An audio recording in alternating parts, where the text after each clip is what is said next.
Hello everyone and welcome back to another edition of the GSMC Fantasy Sports Podcast, brought to you as always by the GSMC Sports Network. My name is Christopher Shepard.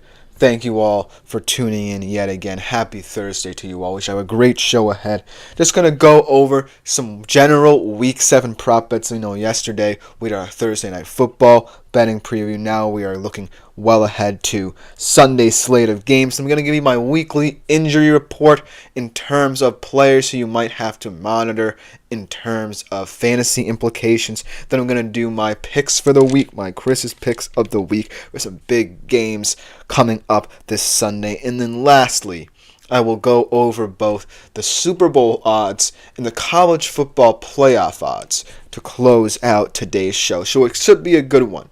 A lot of betting, a lot of fantasy as well to cover. Without further ado, before we get into today's show, if you want to see more content such as this, including some of our short content on our channels, like, follow, and subscribe to the show and the network so that you can view more videos such as this instead of just the live show. But if you do want to interact with the live show more directly, continue to make yourselves available to the Super Chat, Super Thanks, and Super Stickers features here on YouTube. Great way to contribute, interact. I want to hear your guys' opinion throughout the show and not just mine all the time. You guys have been doing a great job of that, so let's continue it. Let's continue to make this show as good as possible. And without further ado, let us jump into yet another exciting edition of the podcast. Starting off, like I said, with some more general Week 7 prop bets. We looked at Thursday Night Football a little bit, and now we want to look at Sunday's games because it's a very exciting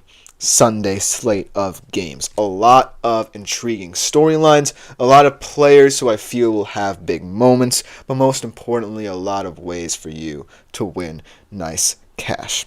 But without further ado, let's jump right into this segment. Starting off with a quarterback playing in perhaps the most important game of his season thus far, interconference game, C.J. Stroud. In this game against the Packers, he has a unique opportunity to truly exploit a secondary who I think is punching above its weight right now because it's constantly relying on the turnover rather than, full-on coverage skills. Not an indictment of either of Jair Alexander or Xavier McKinney, but it's what I've noticed from their play thus far. They're very opportunistic, and it's not a bad thing. But against a guy like C.J. Stroud, who can be poised and comfortable in the pocket, even without one of his best receivers in Nico Collins, I feel like this is going to be a big game for him. So, with that being said, I'm going to take the over on his yardage total at 249.5, and at minus 110, it's a solid bet in a very, very, very important game for both of these teams. Coming into this, I actually have more confidence in Stroud, even though he's had kind of a topsy-turvy season, not necessarily as consistent as we would have thought in his second season in the league. But this is his opportunity against a defense that I don't think is as for real as people think it is. So look for C.J. Stroud to potentially hit the over in a big game for him and his Texans team. But now, transitioning to a more low-key game, one that I'm not necessarily excited about, and you'll see why. How about Bijan Robinson, though? All biases aside, Bijan Robinson is a special player no matter who he's playing. And playing my Seattle Seahawks, I think he is primed for a big game. We've seen Bijan this season kind of struggle in Raheem Morris' scheme. He's getting the touches he deserves and the touches that Raheem Morris promised him, but he's not been doing as much with them as a lot of people might have hoped. But this game spells like one where he's going to have a breakout performance against a very heavily depleted Seahawks run defense. No matter who they've thrown out there this season, no matter how many injuries they've sustained and they've tried to rotate players in and out, they haven't been able to find any modicum of success stopping the run. And Bijan feels like a player who can exploit that, even though he's had his struggles himself. And I could have said Tyler Algier as well could hit the over, but the reason why I'm just picking with Bijan is because of his unique ability to break down defenses. And Seattle will struggle with the more physical style Bijan can bring on early downs. Not saying that Tyler Algier won't have a good game, because he's been just as good, if not better, than Bijan in certain situations. But I'm just saying that Bijan's style presents a tough challenge for the Seattle defense. I'm picking the over here for him as well, 63.5 yards at minus 110. And I really hope that this game will project to be the start of something big for Bijan this season, because he's an offensive weapon that if the Falcons can get going, they could be the cream of the crop in the NFC South. And then another bet in another big game as well, another big divisional game at that. Justin Jefferson. Let's talk about him in this matchup against the Lions. Now, obviously, the Lions kind of in a weird spot. They look like one of the best teams in the NFC, but their win over the Cowboys was tainted by the injury of Aiden Hutchinson. And even though he's not a secondary piece, he was the heart and soul of that defense. So losing that piece up front could be detrimental to the entire defense and not just, the defensive line. But still, I feel like what I love about the Lions defense is that no matter who is playing at every level, they're a very physical team. And not for nothing, I feel like they still are contenders in the NFC North and beyond without Aiden Hutchinson. And I think that a large part of it is going to come down to this secondary. It's a little bit young, it's a little bit experienced, but overall it's one that I really am looking forward to seeing down the stretch now that a lot more weight is being placed on their shoulders. And in this game, I think it will show through to the point where I kind of feel like Justin Jefferson might struggle in this game. As much as I love him, as much as I think he's a superstar receiver and has been integral to, the growth of this Vikings offense with the challenge of Sam Darnold coming in and being their starter instead of the expected role of J.J. McCarthy, I feel like this is a game where it certainly feels like Jefferson might not perform up to his lofty standards. So I'm going to pick the under here, and it's actually an even betting line right now at 91.5. So it's a weird bet, I know, but it just feels like a game where the difference will be in defensive play rather than the explosiveness of both of these offenses. So that's why I feel like Justin Jefferson might be a little bit quieter than people expect in this one. And then the fourth one that I want to talk about here is another kind of a weird one. This is one that I'm really hoping hits for a lot of people because I really love this player and what he can be for this Carolina offense, but I've really not seen the opportunity for him to really break out. But in this game against the Washington Commanders team that's really had its defensive struggles no matter what the offense has been doing for them to win football games, I feel like there will be moments where this guy can finally break through and have the game that I really want him to have. He's someone who is on my personal fantasy football team, not have had the chance to utilize him that often, but this week I am starting him because I have a couple injuries, and I feel like this could be a breakout week for him as well, not just from a betting perspective, but a fantasy perspective. And of course, I'm talking about Xavier Legette, the young rookie out of South Carolina, coming in to this Carolina Panthers team. I was really excited about him, but over the first couple weeks of the season, through no fault of his own, he hasn't really been able to get into this team. Now Andy Dalton comes in, and the ceiling is kind of raised in terms of the expectations for this wide receiver core. And we've seen it with Deontay Johnson and how he's elevated his game. But now I want to see it with Xavier Legette because I believe that he has much more potential right now than Johnson, in my opinion, if they want to go all in on this kid. And not for nothing, he really has some very special traits that the Carolina Panthers will love in their receiving core going forward. He has great body control. He can extend the field. He can run routes to the best of his ability. And in this matchup, I kind of feel like the Washington secondary can be exploited.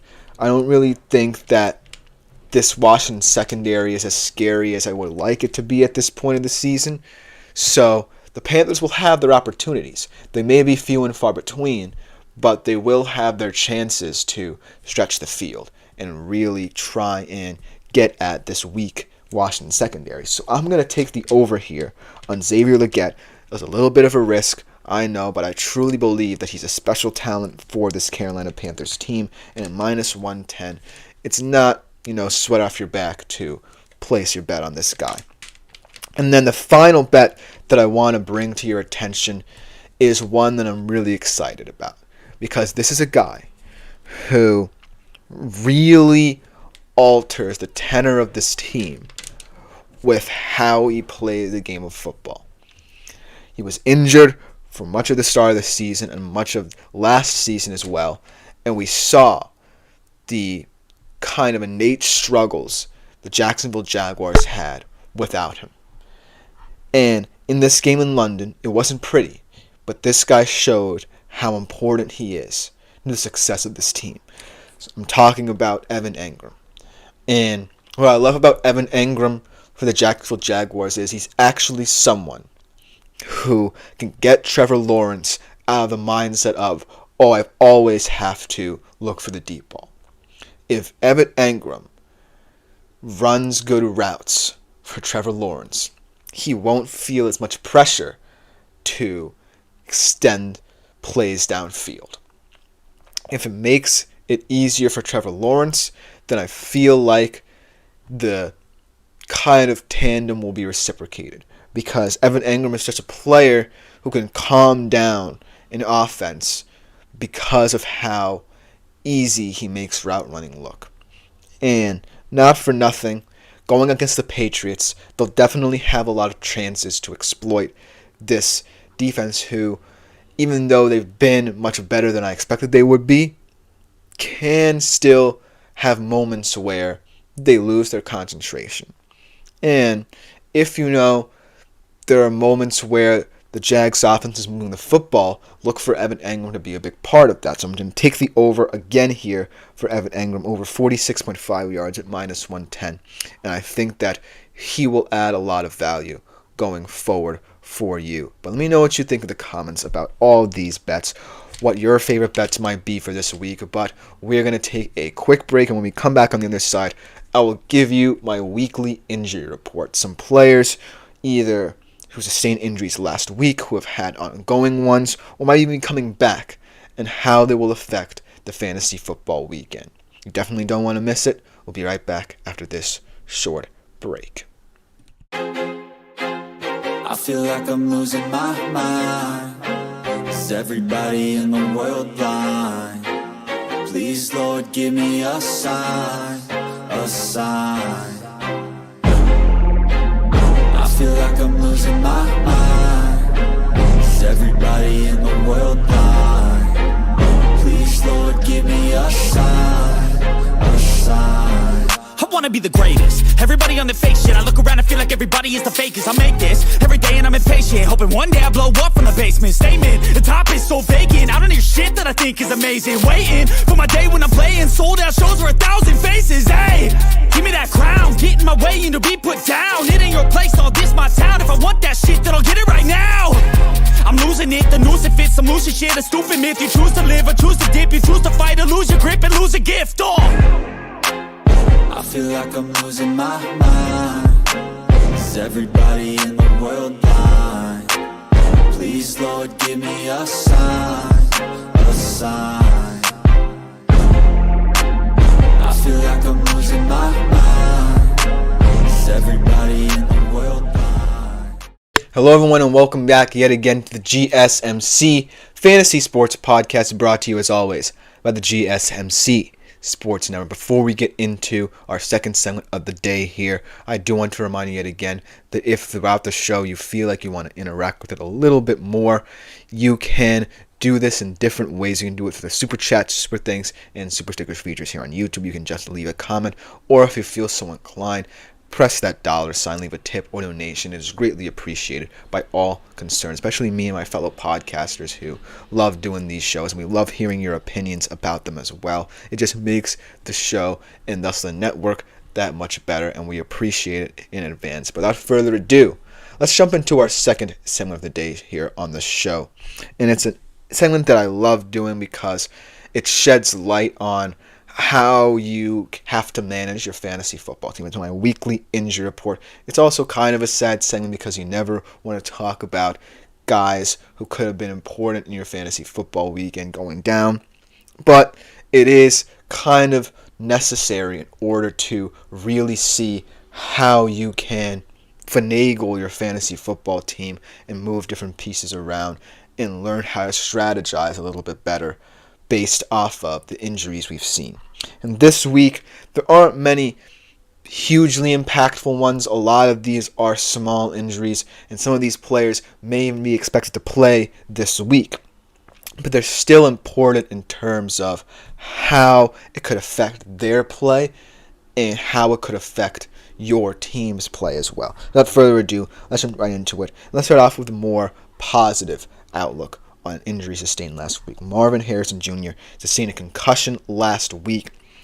He is expected to play this Monday against the Chargers, and what this means fantasy-wise is hugely different than what it would have meant had he sat out this game, because in this Monday night matchup against the Chargers defense that is sneakily better than people give them credit for, I feel like the Cardinals offense in general, whether you're a Marvin Harrison Jr. owner yourself or potentially, say, a James Conner or Trey McBride or Kyler Murray owner, would not have clicked had Marvin Harrison Jr. not there. I think he is the engine that drives the car for the Cardinals offense, and without him, I think that they definitely would have looked a little bit more lackluster against this Chargers defense. But now I give them more of a fighting chance in this matchup against the Los Angeles Chargers defense that I really actually like.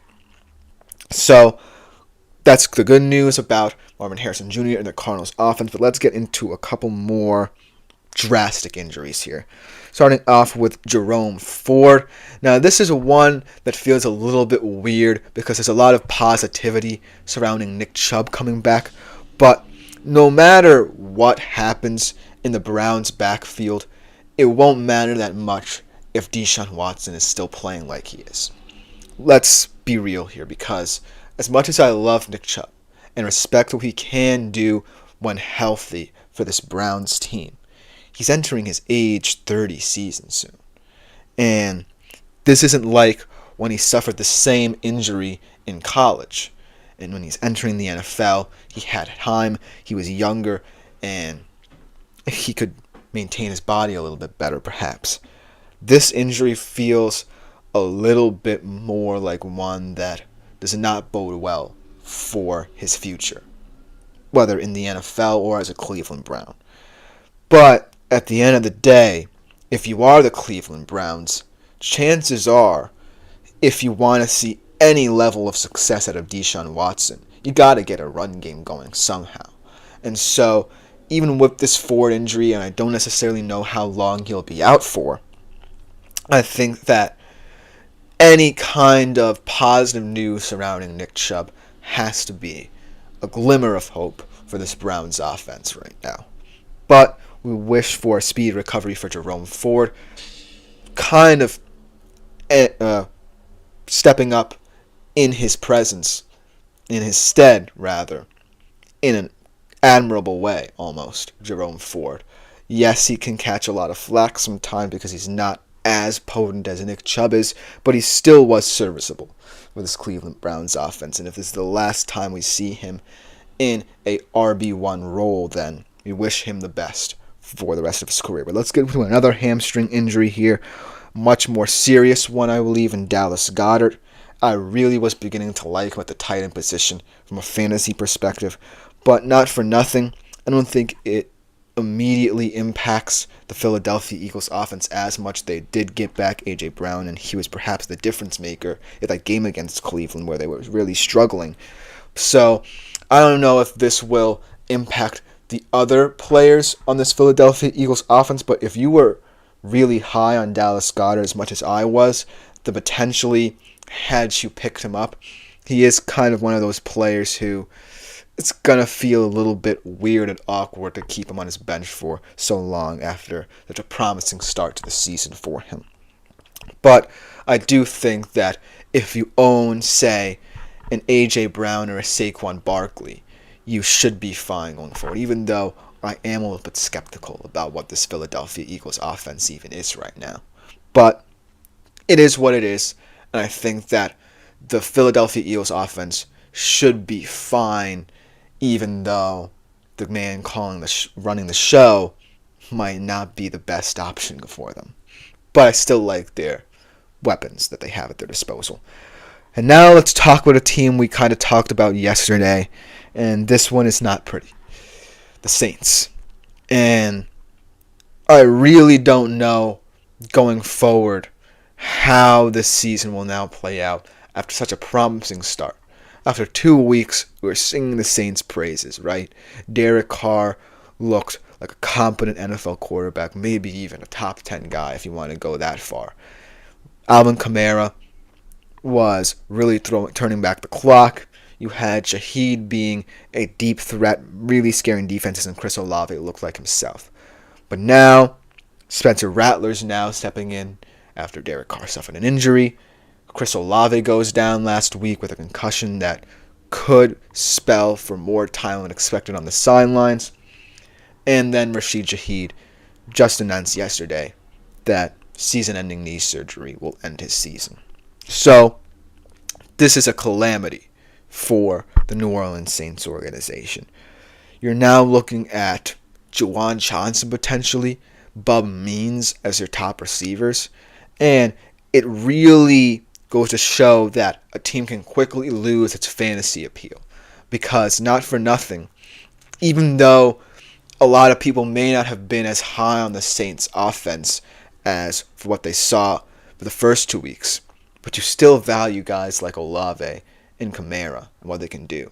And now that one of those guys is injured and the other is not performing like he did for the first couple weeks of the season, you now are starting to see how an offense that really is papering over the cracks looks. Tonight's game I don't expect to be very pretty for the Saints team. And I don't expect a lot of fantasy football managers to be hearing much good news about Olave's injury or Shaheed's injury for that matter. We already know about Shaheed's injury thus far. But if I were a fantasy football manager, I would immediately sell high on some of these players, especially Kamara and Shaheed, because they're starting to lose a lot of value the more injuries that pile up. So look for this team to definitely not look pretty. But then again, there could be some hidden gems that emerge for this team as well. I liked what Bub Means did in the last game. Got his and Rattler's first career NFL touchdowns, so that was cool. But there still is not that much upside outside of what you've already lost. But let's get into the more positive news. Or maybe a little bit more positive news, because I don't know how people feel about some of these players I'm about to mention in terms of a fantasy perspective. Especially this guy, Anthony Richardson.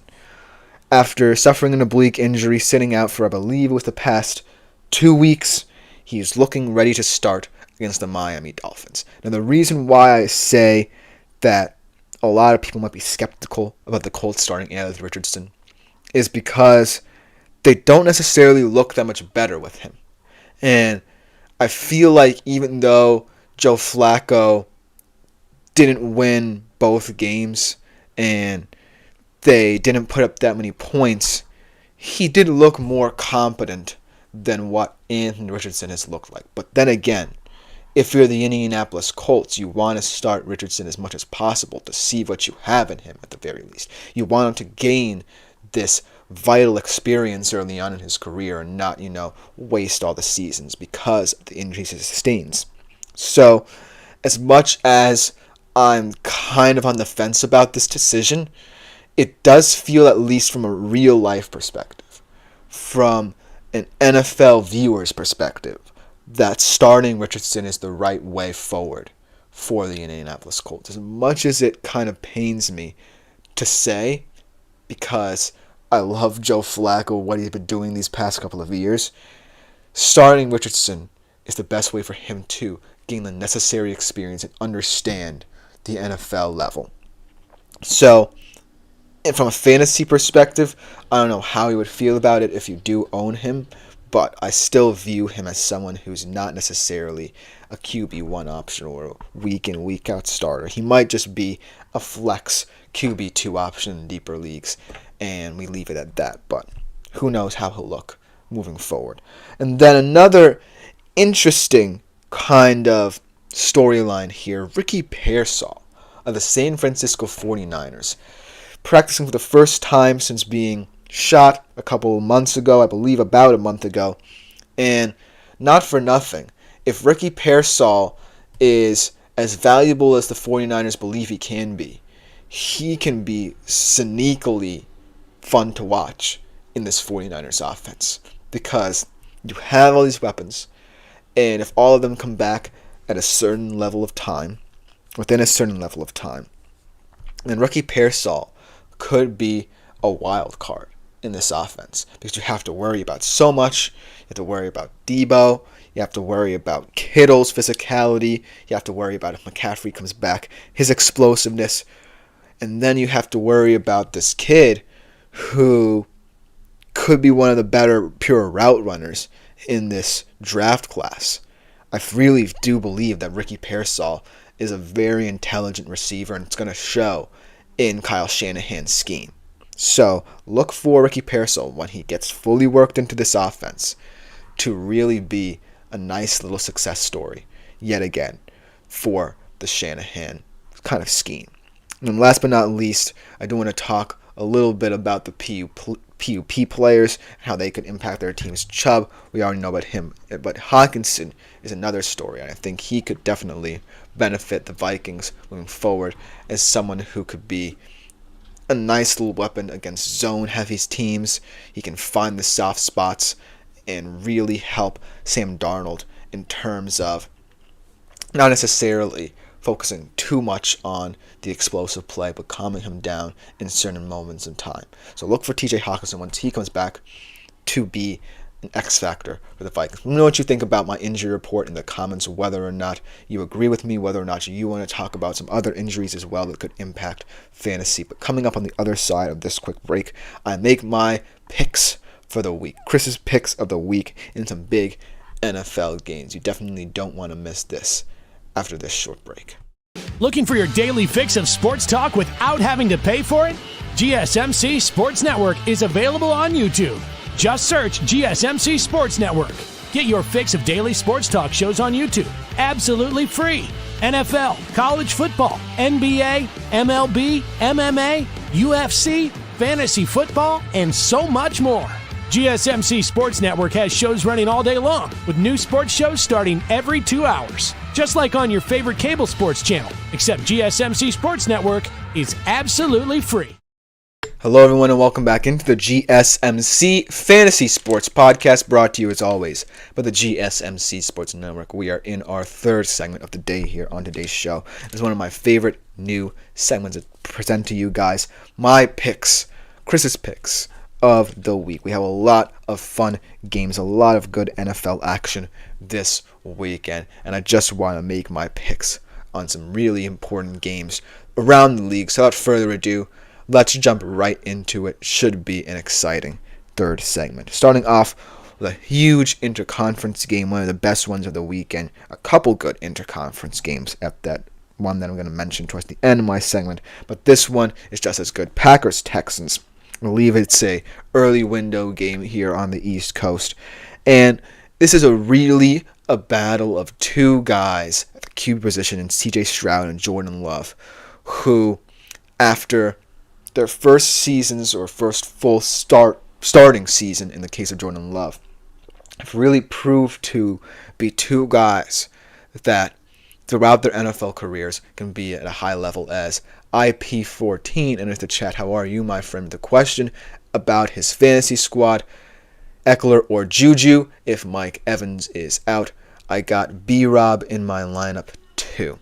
I feel like I'm not certain about the entire situation with Mike Evans. I haven't heard news about whether or not he will or will not play or what his injury could be. But if that is the case, then I do really like Austin Eckler, even though he may not get as many touches as you would like if you're in a league as he asks, also, do you think Josh Jacobs gets a touchdown this week? It's been super disappointing for me this season. Let's start off with the starting question, and then we'll address the Jacobs scenario as well. I feel like if you were looking for a running back who's dynamic, I think Eckler's a guy. I don't necessarily know what Juju could be for this Chiefs offense just yet. He does definitely have a lot of upside, what with Rashee Rice being out, but I still don't know to what effect. I know that Austin Eckler, though, is a very nice RB2 for the Washington Commanders. And even if you have Brian Robinson in your lineup, I feel like if you were to start both of them, that could be a very nice step, because I love what Washington has been doing with these running backs in terms of their college-style offense.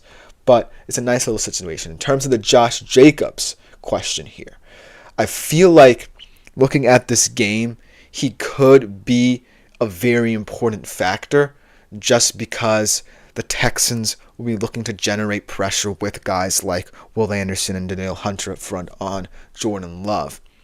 But at the end of the day, it's going to depend upon how many touches he gets and where they will come on the football field. So I could see him scoring a touchdown this week, but I'm not necessarily certain that this game will be dictated by the run if I'm the Packers. I think it could be more so for the Texans, but for the Packers, maybe this is a game where you expect Jordan Love to really want to shine as much as possible. And with all the weapons he has at his disposals, why not? But in this game, actually, going back to my pick for this game, I really think the Texans are better equipped to exploit what, like I said, is a bigger issue than people who follow the Packers. As IPL says, I don't get why they keep throwing in the red zone every time. Jacobs a top 10 back in real life. And I agree. I really like what Josh Jacobs could bring to the Packers. I was a little bit skeptical before the season start about what he could bring to the Packers, but with all his injuries with Las Vegas, but he really can prove to be someone who is very valuable. And not for nothing, I would love to see, them handle him the ball more in the red zone, because that's the kind of back he is. I love him being very physical in the red zone, kind of being aggressive towards opposing defenses, really challenging them in that area of the field. But I don't know why LaFleur feels so reluctant. I feel like he just wants Jordan Love to play a little bit more hero ball than we think, but it's a lame excuse to not give someone like Josh Jacobs, or the caliber of Josh Jacobs, a chance towards the goal line, because he can be an asset in that regard for them. And that's why I feel like picking the Texans is the right way forward in this game, even though they are giving 2.5 points to the Packers here. So in this game, expect a lot of situations where C.J. Stroud is trying to extend the field, really test this Packers secondary like in a way that I've never think they've been tested before. I think Stephon Diggs has another great game. I really like what Tank Dell can be. And look for them to win their second straight game without Nico Collins. Just going to show that there is depth there to this Texans wide receiver room, unlike anyone else in the league. And so that's why, if you were to ask me to pick this game, I would definitely say the Texans, even though I love what the Packers could bring to this game, if they actually, like IP14 wants, hand the ball off to Josh Jacobs. But thank you for your comments, my man. Good luck to you in your fantasy football exploits this week. The second game, though, that I want to touch upon, Jets-Steelers. Very interesting Sunday night game. And I feel like it just got a lot more flavor with the Davante Adams trade. But when I think about the Jets, right? Let's look at the Jets side of things here. I really am hammering home the fact that you had the weapons in-house you needed without bringing in Davante Adams to succeed. And you really failed those guys if you're really desperate to bring in a guy who Aaron Rodgers has performed well with. because, not for nothing, Garrett Wilson has had Zach Wilson, Tim Boyle, and Trevor Siemian as his quarterback before in this league. How are you going to take away what this guy brings to the table with much less competent quarterback play than Aaron Rodgers brings to the table, and not respect him the way he deserves to be respected? And Breece Hall as well. Both of these guys succeed without Aaron Rodgers, so why are the Jets acting like they can't with him? And why are they feeding Aaron Rodgers' quote-unquote ego to play into the whole Davante Adams narrative and play into this whole narrative that he can't perform without guys like Lazard and Adams at disposal? And just goes to show that anyone could be willing to sell their souls to get their guy to perform. And I really don't like the tension this could create as a result for the Jets.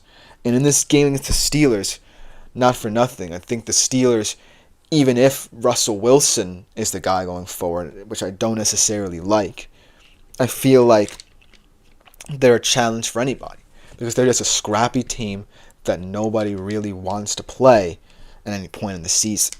However, just because I feel like I saw a lot of positive things without Davante Adams from the Jets last week against the Bills, I'm taking the Jets in this one. And it's a very reluctant pick, -1.5, but I feel like right now the Jets are a team that could be buying in. As IP also says, I think Breece's value goes up with the Davante trade. That could be the case, because you're exactly right in thinking that they might run the ball to open up more avenues for a guy like Davante Adams, or vice versa. Davante opens up a lot more opportunities, like you are suggesting here, getting more red zone opportunities, and coach said he committed to run first. I agree with you, but I am still kind of worried about the overall success of the Jets offense as well, because it's not, going to have to all be about Rodgers. It can be about the team's success. And that's what I want to see first and foremost. What with the addition of Davante Adams. If this team can figure out how to distribute the wealth, if this team can consistently win football games, then I'll be more high on, as IP also suggests, Aaron Jones was an RB1 in Green Bay with Rodgers and Davante for like 4 seasons. And that's kind of what I'm trying to hammer home here, is that you need a guy like Breece Hall to really succeed, for the Jets to really be someone who I pick with a little bit more excitement week in, week out in games such as this. But it should be an interesting one, and that's why I decided to pick it, because of the question marks surrounding the Jets, because of what the Steelers, now trusting Russell Wilson, could be in this matchup. But let's go to a divisional matchup, a little bit more of a disappointing divisional matchup next, the Bengals and the Browns. And the reason I picked this game is not for nothing. The Browns defense can keep them in this one, but it's going to have to be over-reliance on your secondary to slow down the Bengals offense. And yes, I know that the Bengals offense underperformed against New York last week, but I still think that it's going to be the driving force to any success they have this season, whether or not they might even be able to get back into the AFC playoff picture. And that's why I'm picking them in this game, even though it's a bigger spread than most at -5. But I do feel that the Browns right now are a team that's kind of hoping too much. They're not necessarily playing to win. They're playing to anticipate what could be, if that makes sense. They're playing to, hopefully, if they get into situations where they feel they can win but come up a little bit short, say, okay, maybe once Nick Chubb is back, we win this game. But that's not going to be the case for as long as, like I said, Deshaun Watson is your starting quarterback. There has to be a point this season where Kevin Stefanski at least considers Jameis Winston coming in this season, because I think he is a guy who can really bolster this team. He, wherever he goes, brings joy. He brings excitement. He brings a level of intensity, a swagger to every team he goes to. And I just feel like the Browns need that right now, other than the kind of staid, kind of rusty nature of what Deshaun Watson is right now. So that's why I'm taking the Bengals with the higher spread of the week here among my picks for this game.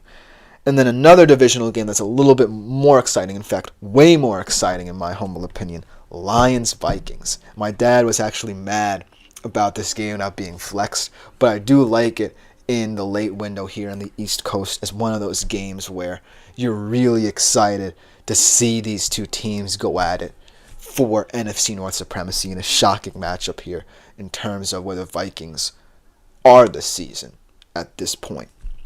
And I think that this game's going to be very competitive, and I think that Brian Flores' defense will be a bright spot in this game, but I can't help but think that the Lions have really turned a page on what their offense could be this season. Because to start the season, I was a little bit concerned about Jared Goff and how he ran this offense. But over the past 2 weeks, 3 weeks after the bye, they've looked like one of the best offensive units in the league, both in the run game, where they can just put you to bed with how they run the football, and in the pass game as well, with all their little trick plays and ways they can confuse the defense. I just think that right now, they're the more complete team. As Baxter Loafman says, it says Malik Neighbors has a groin injury now. Wow, I did not hear that news. Very intriguing news for the Giants and in terms of fantasy as well, to say that Malik Neighbors has an injury of this kind of magnitude, because after the concussion, we didn't necessarily know how he progressed. It looked like he was progressing very well to come back within a certain timeline, but no, the groin injury, that's pretty bad news for a Giants offense that desperately needs his help right now. But going back to this Lions-Vikings game, I'm picking the Lions here at plus 2.5, actually giving points to the Vikings as an underdog here. But I do like the Lions a lot in terms of how they can potentially confuse a Brian Flores-led defense that hasn't been tested as much at this point and hasn't necessarily been deterred to this point, to the extent that the Lions can deter them. So that's why I feel like the Lions are my favorite. And the last one I want to go to before we take a quick break is the game that actually did get flexed to the Monday night slot, Ravens-Bucks. And I'm actually happy that this game got flexed to the spot, because it's a very weirdly bizarre game between two interconference teams. Yet the Ravens have the most appealing, most exciting to watch offenses in the league, with a very balanced running attack, and Lamar finally getting some of his receivers going, like Zay Flowers. And then you had the Bucks coming with a swagger, just put up 51 points on the Saints, just coming with a lot of mojo. Baker, unafraid to be this swashbuckling guy, no pun intended, for this Bucks team. But at the end of the day, I just like the Ravens in this one a lot. 3.5 point favorites. I mean, I wouldn't necessarily feel worse about the Bucks in this game. I definitely think that if the Bucks lose this game, as Baxter Loman says, he still has a good chance to play, but it's on his report. Good to note. Thank you for that information, my man. Thank you for helping, as Andre also enters the chat as well. I think in this game, though, it will prove that, if anything, the Tampa Bay offense is exciting, but I just still don't trust that defense as much for Tampa Bay. We know they have a lot of good players, but they haven't necessarily been on the field all at the same time. So that's a question that I have about this team. Whereas the Ravens, I have less concerns about their offense going forward than I think. But at the end of the day, if the Bucks lose, I don't necessarily think I will be that worried about them, because the Ravens are a good team. As Baxter Loafman also says, should I start Kirk Cousins or T-Law? I think T-Law could be the sneaky start. He's got a ball in London. I actually think he's the better matchup in this game. I like T-Law in London acclimating to that situation. Second week there, going to Patriots squad that really, still isn't the sum of their parts, even with Drake May leading their offense on the defensive side of the football. I think there are ways that T-Law can perform well. Plus, Evan Engram being back's a plus. Whereas Kirk Cousins, yes, I don't like the Seattle defense that much, but I don't necessarily know if Kirk Cousins, week in, week out, is going to be someone who's going to put up the numbers that he has in the past couple of weeks. So I think T-Law could be the sneaky start as well. And why not start him this week in a matchup that I feel like favors him a little bit more? But thank you for that information. But we do have to take a quick break. I hope you liked those picks for this week. But coming up on the other side, I'm going to give you my Super Bowl odds updates, as Babster Loman also says, thanks for input. Splash Broke saying Vikes are giving the Lions 1.5. Sorry about the confusion, maybe if there was any line movement throughout the week. I did actually write this down a little bit early in the week, as early as Monday actually. So thank you for that information. But coming back after this quick break, we'll be talking about some Super Bowl odds as well. How that has been affected through a little bit over a quarter of the season. We'll be right back to talk about that after this short break.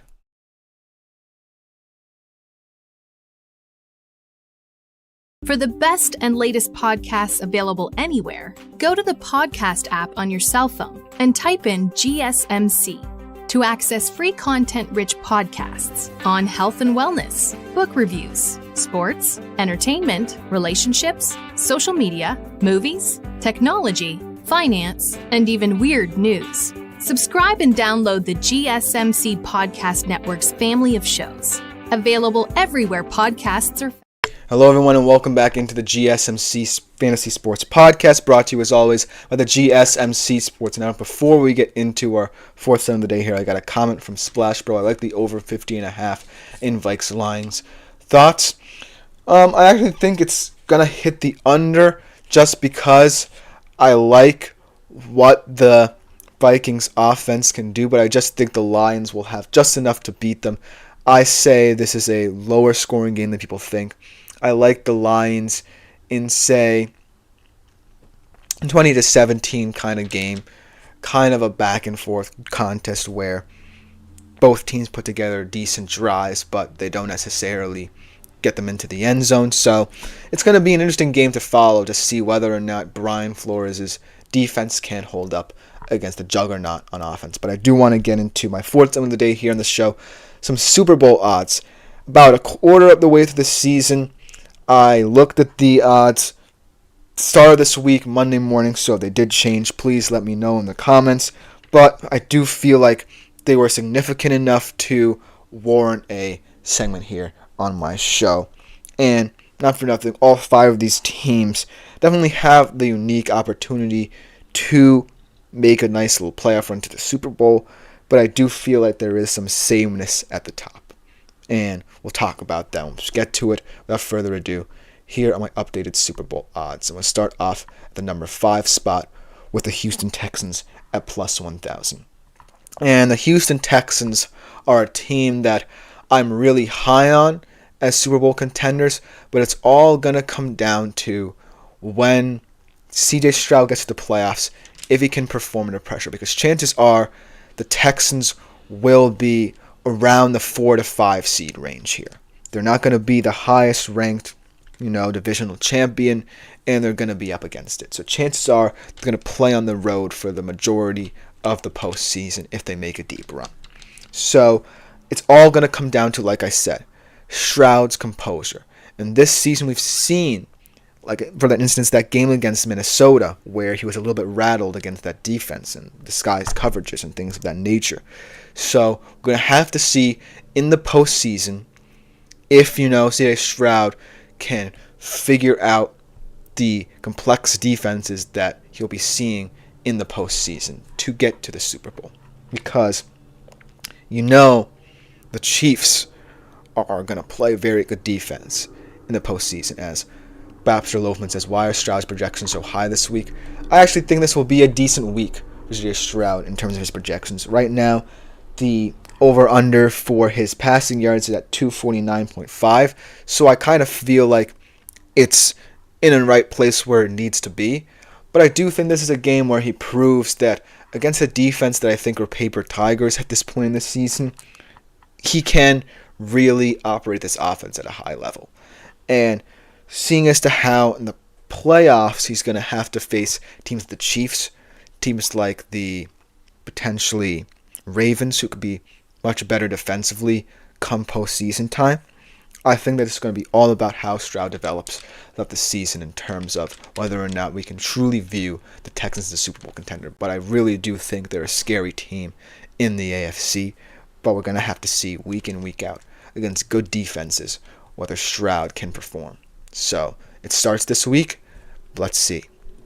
Coming in at number 4, though, is the Detroit Lions here at plus 950. And Dr. Loveman also asks another question about his fantasy team. Would you start McConkey or Christian Kirk at flex? Charbonnet third option. I got Debo and Neighbors questionable. Jefferson as wide receiver 1. I do think that matchup-wise, Christian Kirk, even though I'm someone who has been a Christian Kirk kind of denier or not big supporter of, is someone who this week I would take matchups-wise. Whereas McConkey is someone who is a guy who I want to like more but really can't in that Jim Harbaugh offense. So based off the options you give me, I would say Christian Kirk. I do think, though, that potentially utilizing a guy like Charbonnet, who I think could potentially have an interesting game against the Falcons, if they utilize him in different ways, as a receiving running back could be an interesting option, but I do think Christian Kirk there is the safest bet, so good luck to you in that department. Going back into the Detroit Lions here, I think that out of everyone in the NFC, they've proven that they have the most versatility on offense with their running attack and the ways they can exploit you in the pass game as well. My only problem with them is Baxter Loafman. Thank you, my man, for commenting. I think the only way you can really exploit the Detroit Lions is trying to get into a shootout with them, to be honest with you. Because, well, with the loss of Aiden Hutchinson, it is a big thing to compensate for in your defense. And looking at the outlook of the NFC, there could be teams whose offensive strategies could trouble the Lions. For example, Minnesota and Green Bay in their own divisions have opponent run games. So if the Lions' run defense does not look up to par with the absence of Aiden Hutchinson, look for teams within their own division to exploit that, starting off this week with Minnesota. And so there are concerns with that defense going forward, but I highly doubt that many teams will be able to put up, say, 30 to 40 points with the Lions if their offense is playing the way that it is right now. So that's why Detroit's a very scary team. We're going to have to see how the defense really looks going forward against teams that could exploit them as well. Then the 3 spot is the Baltimore Ravens. And they are the most dangerous team on this list, in my opinion, because of the fact that we might not seen their peak just yet on either side of the football. I mean, I love Derrick Henry and what he's doing, but if this passing game is more than, say Flowers and Isaiah Likely, look out. If Rashad Bateman gets going, if Mark Andrews plays like he did last week, gets into the end zone a lot more, then the sky is really the limit for Baltimore right now. No one can really chop this offense if everyone is firing on all cylinders. And the questions remain on the defense, but like I said, I feel like come playoff time, they'll have settled in. Yes, the loss of McDonald was a highly integral one to how they wanted to play defensively, and the loss of a lot of their weapons defensively, for that matter, as well. But at the end of the day, if you know everything's firing on all cylinders, the Baltimore Ravens are the team to beat, in my opinion, in the AFC. But the 2 teams in front of them, I feel like Vegas is generous with, but I can see why they'll still be contenders. And number 2, even with a kind of weird record and not where they want to be right now, the San Francisco 49ers sit with the second best odds at plus 650. Baltimore, I forgot to mention, was at plus 750. The thing about the San Francisco 49ers is that no matter what happens with them early in the season, you have to have the feeling that they always make a late run to always be one step ahead of you come the latter stages of the season. And not for nothing, Christian McCaffrey could be coming back soon. You feel like Debo's going to get healthier again. As Blackman says, this week will shake up the top 5 Super Bowl odds, and I completely agree with that sentiment. If, the Vikings win, they could potentially be there. Potentially, if the Bucs win, that could be a major shakeup as well. And that's an upset that we have to consider. If, the Jets win convincingly against a Steelers team that, is a tough opponent, maybe they enter the conversation. But right now, these top 2 teams that I'm going to mention are the teams that you still have to respect for what they are and can be, most importantly. And the San Francisco 49ers is one of those teams, because what they can be when fully healthy is perhaps the biggest threat in the NFC to go to the Super Bowl. And they always will be for as long as the weapons are. That's the thing. That's the thing that worries me about the 49ers. How long will these weapons be there? Because you can sit pretty for as many seasons as you want, but until you actually win a Super Bowl and prove that you can retain the players that can get you to that spot, I don't know how long the 49ers can be considered the beasts of the NFC for that much longer. What with all these teams looking behind them, trying to knock them off their perch, even this season. So look out, 49ers. But for now, I can see why Vegas respects them so heavily. And then the number 1 pick, you kind of got to do it. It's the Kansas City Chiefs. And at plus 500, as much as people as Baxter Loafman asked what my thoughts on Cade Otton are, I think, Cade Otton is one of those tight ends where you really don't know how to place him. He's a very mysterious guy because either he's someone who the Bucs look to a lot in the red zone, or he is non-existent in certain games. But I still like him in games and situations where the Bucs want to exploit, say, zone-heavier teams. I don't necessarily know how many matchups he'll have in those situations, but look for him to be more of a matchups-oriented kind of tight end. I like him and want to like him even more, and I think he can evolve in this offense, but I don't necessarily view him as someone who is going to be a fantasy football starter week in, week out, if that makes sense, and hopefully that helps you as well. But getting back to the Kansas City Chiefs here, I feel like even without Rashee Rice for the season, even with all the questions surrounding their receiving core, you gotta respect the Chiefs. And that's why. This feels more of like a Vegas kind of pick than, the overwhelming sentiment of the NFL audience. But I feel like they deserve it, because as long as they keep winning and as long as, they remain a team that people are scared of, they remain in the top spot. But let me know what you think in the comments about this team and about other teams on this list. I agree with Splash Bro here that this week potentially see a big shakeup as well. So let me know who you might think will enter the Super Bowl odds discussion. But coming up next to finish off today's show, if you're a college football fan, you're going to like this one. Talking about the top 5 teams in terms of CFP odds who will potentially win the chip this year in college football. We'll be right back after this short break to end the show.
Hello everyone and welcome back to our of the day here on the GSMC Fantasy Sports Podcast.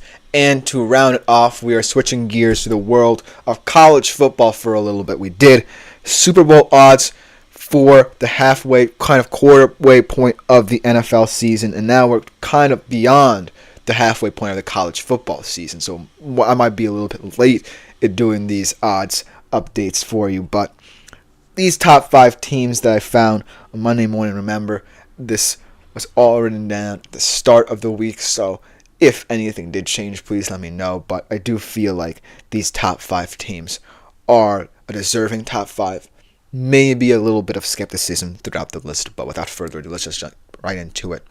Starting off at number 5, a team that, hasn't looked pretty, but still are in the conversation. They can still make the SEC championship game, they could still win, and they could still make a deep CFP run, and that is the Alabama Crimson Tide at plus 850. Now, the reason why I feel like Vegas is respecting them more than, pundits around college football circles is because of the fact that they still believe that there's room to grow here. And not for nothing, I believe in that sentiment as well.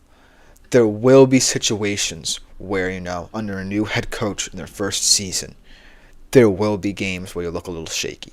But they still have one of the most impressive wins in the country against Georgia, albeit at home, but I don't think that necessarily matters. And all you got to do is keep winning to have a chance. And even if you're a 2-loss team, by virtue of that win, I still feel you're someone who I should warn. As Babsher Loafman also asked me, you are a superstar today, my man. Thank you for being so interactive for today's show. Sutton or Jacoby Myers this week, if Jacoby is healthy, or Jerry Jeudy. I think out of all these receivers, Sutton might be the guy. I feel like, Jacoby Myers, yes, might get more opportunities now than Devontae Adams, but really, and he also asked, would you put any of them over Kirk? I would put Sutton over Kirk, actually, if you want my honest opinion. But really, Jacoby and Jeudy, yes, they're in situations where the top receivers are gone. But let's be honest with you. If Gardner Minshew, Aiden O'Connell, or Deshaun Watson is your quarterback, are you really expecting to get as many targets as you believe? I like that a lot of you or a lot of commenters here have been proactive in terms of asking me about guys like Jerry Jeudy and Jacoby Myers, but right now it's just the fact of the matter being their offenses suck. And I don't know if there's any room to get better for them. And I feel like both the Raiders and the Browns are in situations where they're packing it in already. And not for nothing, they do feel like more run-oriented teams as well. So, I don't know, as Bachelor Lumen says, love the input, thanks, man. So, thank you to you as well, as he also subscribed as well. I appreciate it, my man, thank you. Keep on commenting if you so choose throughout the week. I hope to see you on more shows as well. But going back into my college football player rankings, the Alabama Crimson Tide, just win out. That's the mantra if you're Alabama right now. Even as a 2-loss team, even if you lose along the way, say to Tennessee this weekend, you have a chance. You're not necessarily eliminated with another loss. But if you win, and win convincingly, then chances are you're a team that's going to be a force in the college football playoff and might potentially make a deep run. But at the number 4 position are the Oregon Ducks. And a lot of people might say they deserve to move up at plus 550 to say at least second in terms of odds. But I feel like Oregon winning changed the narrative of the Big Ten to where chances are more likely for that loss to be avenged or for Oregon to trip up along the way and fall. Now, that's why I think that they are where they are at right now. And they haven't been that convincing. In fact, out of all the top 5 teams here on my list, they've been the least convincing, in my opinion, at least to start the season. They still have that impressive win. And by virtue of that win, if they win out, or if they even have one loss, they still are a huge competitor and huge contender in the CFP race. At the end of the day, they still have a lot of questions about their realness in the Big Ten race because a lot of up-and-coming teams could knock them off their perch. you miss a lot of those teams, but say you're facing a very hot Indiana team potentially in the Big Ten Championship, and you're not facing Ohio State again, which if you win twice against Ohio State makes you look much better. Let's say you lose one game in the regular season. You're in the conference championship and you're not facing Ohio State, and you lose that one too. Your margin for error is much slimmer than teams ahead of you. So if you're Oregon, you have a good win, but you're walking a thin line, I feel like. And your margin for error is much slimmer than it feels for other teams above you, especially the top three here. And going to number 3, their margin for error is also very slim, but they are who they are, and that is the Georgia Bulldogs at plus 450. We talk about this a lot in the circles of GSMC about Georgia and how they could be, if they lose 3 games, the only 3-loss team even being considered for the CFP. I won't necessarily go that far because this game against Texas is one they really do have to win.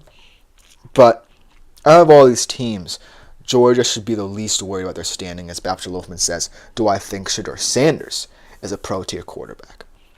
Now, the thing about Shedeur Sanders is a very specific kind of quarterback, right?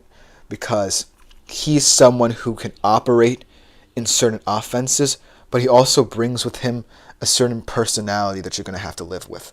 And a lot of teams in need of quarterback help, say Tennessee, potentially New York, feel like teams where you're either not going to have that much attention on you, or you're going to be in a big media market right away and all the attention is going to be on you. But I think the one thing that sets Shedeur apart from other kind of quarterbacks in this class is the fact he hasn't necessarily been at a high-profile school throughout his career. He hasn't necessarily had the talent around him to succeed. Yes, he has a good receiving corps, but his offensive line has been less than the sum of its parts. So I do think that he has potential traits that would really appeal to a team. It's just a matter of which team he goes to and how they handle him early on in his career. But that being said, I do think highly of him as a prospect, and we're going to have to see which team selects him. And not for nothing, speaking of quarterbacks, Carson Beck is going to be the X factor for the Georgia Bulldogs going forward here. And in this game against Texas, if he doesn't look like himself, he's not comfortable in the pocket, I feel like it will spell danger for Georgia, not just in this game, but in games going forward. They still have to play Tennessee. I think they still have to play Ole Miss as well. So their margin for error is getting slimmer, but that being said, they are who they are. And they deserve to at least be, if they do end up losing all 3 of those games, a team that you still have to consider for the prestige alone. And that just says something about the character of this football team. That, as Baptist Loafman also says, tough schedule, I agree. But you still have to consider them just for what they bring to the table in terms of what having them in the CFP means, especially in a 12-team format like this one. But number 2 here is a team that actually did lose this week, only a team that lost this past week in Ohio State, at plus 450, and a lot of people are skeptical, or might be skeptical about this ranking here. But the reason why I think Ohio State is ranked higher than Oregon after that game is because they have a chance to avenge it, and they are the more complete team. I just feel like that game, the last couple of minutes of it were just so weird and so kind of rushed that it didn't represent what Ohio State football is. It didn't represent the whole team identity, because they were in this game, they played a good football game, but it was largely defined by the last 2 minutes, is why a lot of people are a little bit skeptical about them. I still think that this is a team that can run the table, get back to the Big Ten championship game, and if they face Oregon, avenge that loss, and be a high seed in the CFP. And so that's why I feel Vegas is looking at this loss like a win almost for Ohio State, because it gets them back on track. They now know there's a little margin for error, but they know that if they win out, they could potentially meet Oregon again in a game with higher stakes. So look for Ohio State and number 2 to be the value. But the number 1 team definitely deserves it, at least through the first couple of weeks of the season. and that is the Texas Longhorns. A lot was going to be called into question, but at plus 375, you're definitely looking at perhaps the most complete team portfolio so far.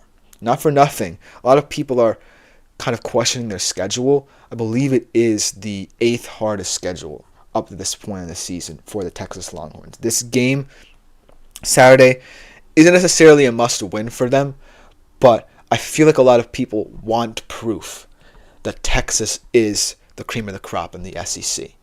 And not for nothing, they can win every other game this season. But a lot of people want Texas to win this game to really prove their might and their power in the SEC as a new member of this conference. As Baptist says, as painful as it is, I'm a Cal Bears fan. Do you ever watch the team? I actually am not that familiar with the Cal Bears, except for the fact that they nearly beat Miami. But I do think that they are a surprise team, and I like them a lot. They could be a fun team in a couple years down the road in the ACC. But the fact of the matter is, I don't necessarily know that the team has much to really talk about them to some extent. But it's nice that I have a fellow college football fan in my comments section, someone that appreciates these segments like this. So hopefully we can talk a little bit more about college football together, my man. I really enjoy your comments today. But to close out today's show, I feel like if Texas just handles its business, they are going to go into the CFP with house money here. And not for nothing, they do have coming up a couple tough games. They play Vandy, they play Arkansas, and their last game of the season is against Texas A&M. So those are 3 tough games against 3 very tough opponents in the SEC.